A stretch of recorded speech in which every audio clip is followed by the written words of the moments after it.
ජීවිතය කියන්නේ හරි පුදුම දෙයක් නේද බං? බලපන්කෝ අර පිස්ස දිහා. ඌත් අපි වගේ ඉස්සර ආතල් දාලා ඉන්නේ නැති නේද?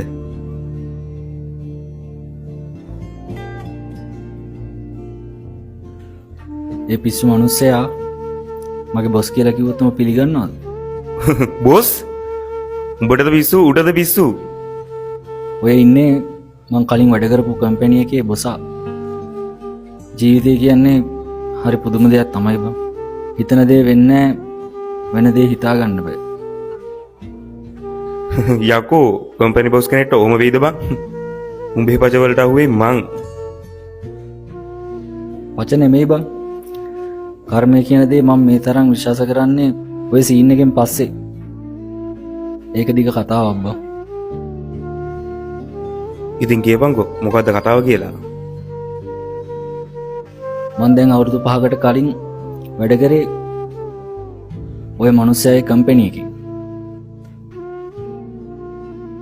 සමීරමේ අර දෙල්ගොඩ ඕඩරෙයි අඩුවෙල ඕඩරෙයි අද දවස් ඇතුළත අනිවාර්යෙන් යවා ගන්න ඕනේ. හරි සර්. බණ්ඩල් ටික මේ ගානට තියනවද හරියට ගණන් බලලා ප්ලේස් එකට යවන්න. මම පොඩි වැඩකට එළියට යනවා.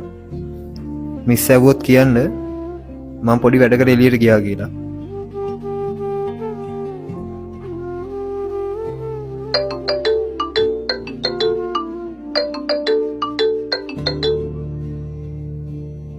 සමීර බොස් ඔතන ඉන්නවද? ඉන්නවා නම් පොඩ්ඩක් ෆෝන් එක දෙන්නකෝ. මේ බොස් පොඩි වැඩකට එළියට ගියා මිස් ඇහුවොත් කියන්න කිව්වා. මේ හවස යාට මොකද්ද තියෙන පොඩි වැඩේ? ෆෝන් එකත් ඕෆ් කරගෙන. මට නම් තේරෙන්නේ නෑ සමීර. මට මේ හැම දෙයක්ම එපා වෙලා තියෙන්නේ දැන්. මිස් බය වෙන්න එපා මිස්. මේ ෆෝන් එකේ බැටරි බහලා ඕෆ් වෙලා ඇති. ඕෆ් වෙලා නෙමෙයි සමීර. එයා හිතලමයි ඒක කරන්නේ. සමීර කිව්වට විශ්වාස කරන එකක් නෑ.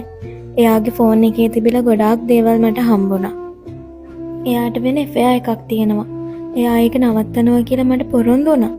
ඒත් ඒක එහෙම නෑ කියලා මට දැන් හිතෙනවා. මට නම් හිතා ගන්නත් බෑ මිස්. මම මේ ගැන බොස් එක පොඩ්ඩක් කතා කරලා බලන්නද? එපා සමීර. ඔයා මේ ප්‍රශ්නෙට මැදිහත් වුණා කියලා ඒක විසඳන්න බෑ. ඔය කම්පැනි මේ ගෙවල් දොරවල් මගේ දේපල නිසායි ඔයාගේ බොස් ඔය තැන ඉන්නේ. ඒත් එයාට ඒකේ වටිනාකමක්වත් මං ගැන ආදරයක්වත් නැහැ.